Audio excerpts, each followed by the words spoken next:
All right, today we're going to learn how to paint this lightning storm.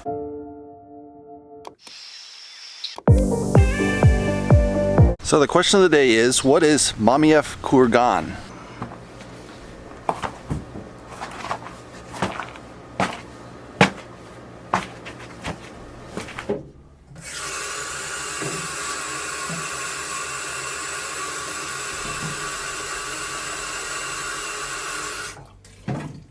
All right, let's get started with the colors.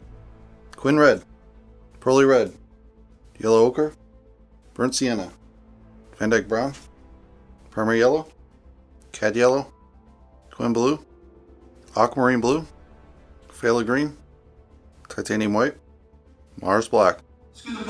Today we're going to do a painting of a lightning storm.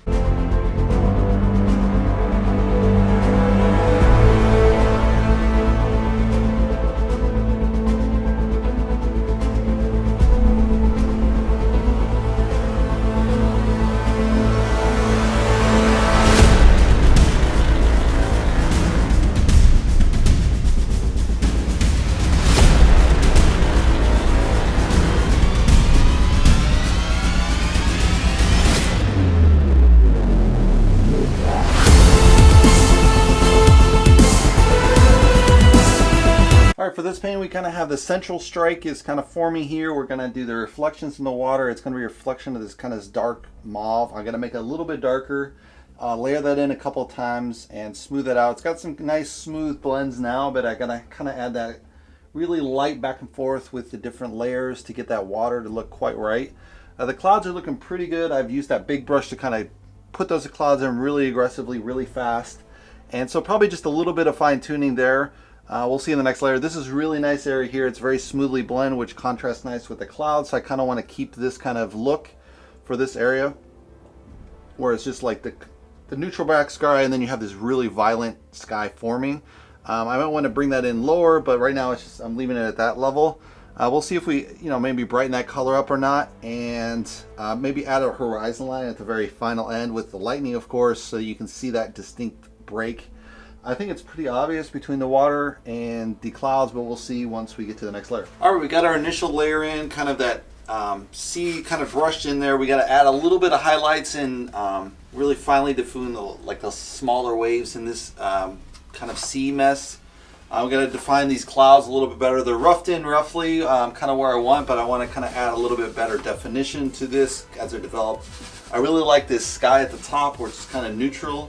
We'll see if we keep this color. I mean, it's this weird color in the photo. I think they used some kind of lens, so maybe I'll just put the classic blue sky in there and then add that blue to purple with the red, so that'll have a nice contrast. We'll see. And then we'll finally define this with the lightning strike on here and here, which is kind of cool because there's double lightning strikes. Maybe I'll add a third one here. We'll see. And let's get to it.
So Mamayev Kurgan is a very famous statue built in Russia in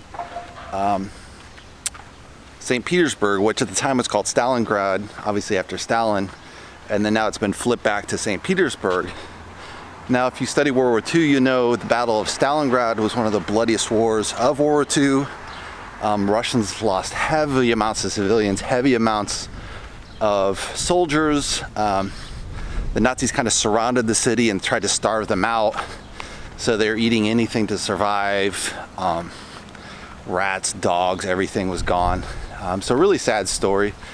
But the Russians persevered. I mean, the Germans weren't smart enough to realize you got to take all of Russia. You can't just take a couple of cities.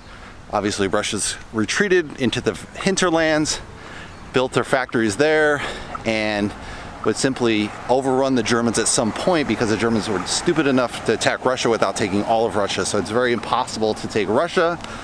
I guess I didn't study their history of Napoleon very well.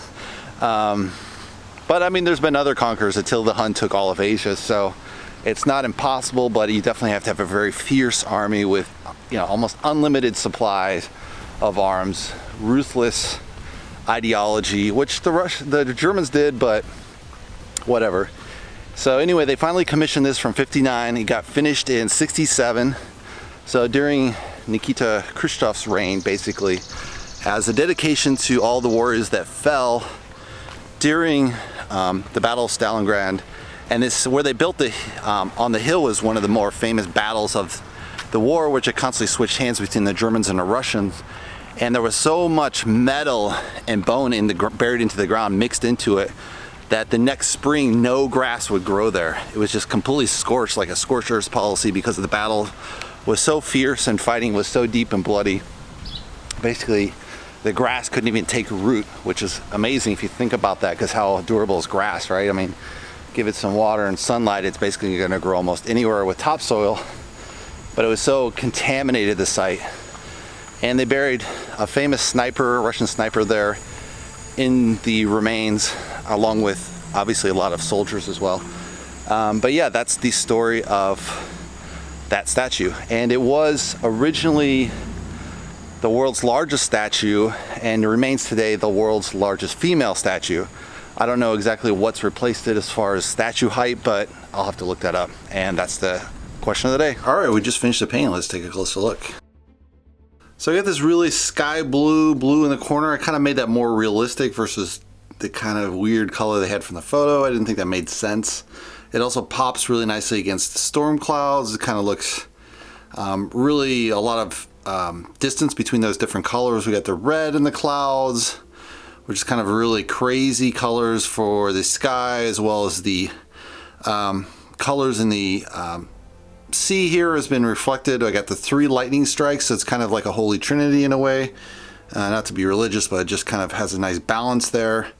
Yeah, I think this is one of the better lightning strike paintings. It does look a little strange in the middle of this where it strikes. It's kind of, I don't know, looks kind of weird the way it's coming out, but overall I think it works pretty well. Has this really nice reflection going through here, which I've used a lot of brush strokes to kind of give that more natural feel, but at the same time painterly.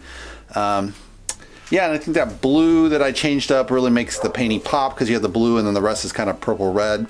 Maybe I should add a little bit of yellow by the lightning to kind of make that pop more where it comes out of the origin of the lightning, but I think it's fine.